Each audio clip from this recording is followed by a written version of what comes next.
can't afford to waste time. Got it. Exactly. See? Just like that. Just like Kirby.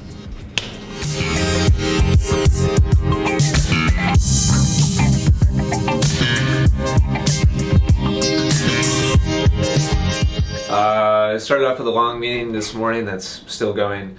I have a podcast interview that I'm doing with a different podcast. So I'll be doing a call with Westermann. He is in the DC area. Interesting guy, actually. He's a lawyer, but he loves tennis. He's a tennis coach, and he does his content on the side. And so his podcast is called the Tennis Files podcast. So, yeah, it's a good show. Should definitely check it out. Looking forward to being a guest. What I learned, and this was a lesson I started learning at my first job back here in Wisconsin.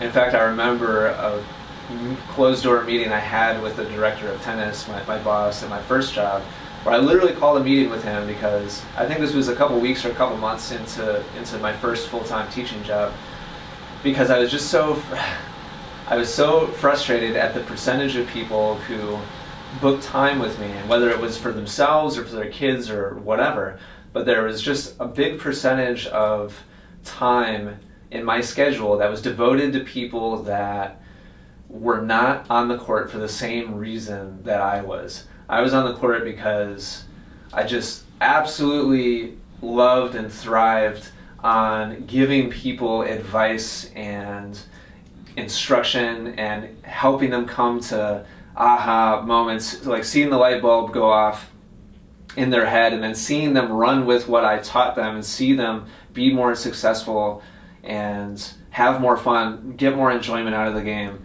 Like, I wanted to help people develop as tennis players, and there was a huge percentage of time on the court that was being spent just being a facilitator of an activity.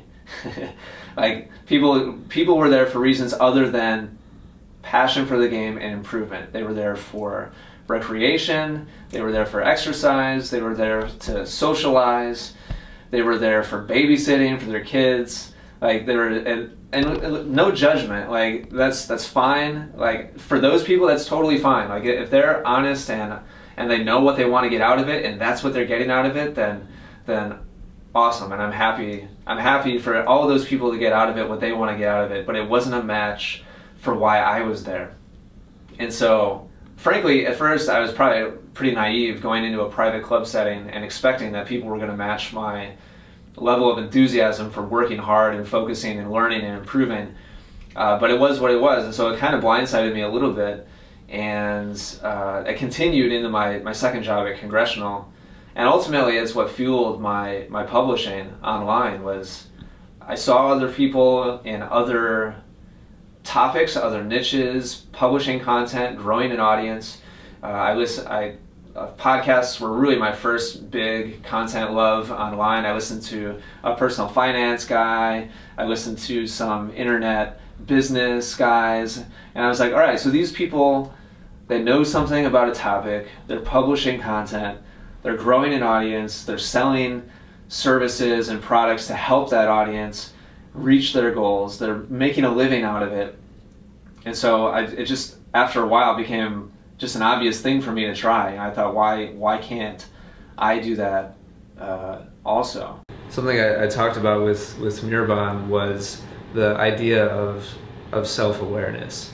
And I was telling him the story about how I started off at a private country club, and then I got another job at a bigger, fancier private country club.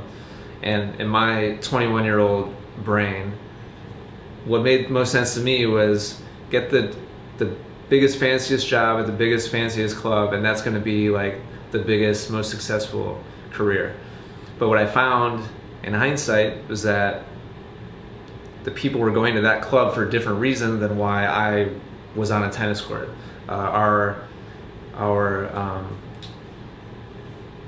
values didn't line up for like why we were there.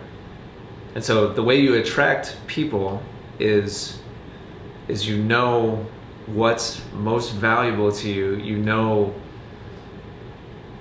when you're like at your most vulnerable, most transparent, like what makes you feel most alive. And a lot of people don't have connection with that, which is too bad. And so going and making content when you don't have that connection about yourself is extremely difficult. Nothing you make will really be all that impactful for that reason.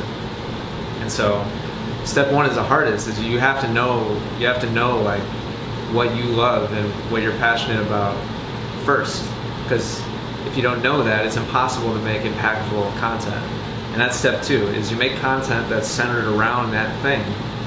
And if you really do have,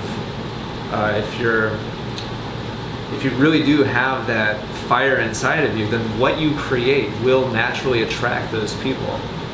But if you're unsure, or if you're going towards something that makes more sense or is more logical or seems to have a better business plan behind it, even though it's not the thing that you're super fired up about, then yeah, you're just gonna get lost in all the noise. More importantly, you're gonna get crushed by the people who are in that same space but have the fire for that thing.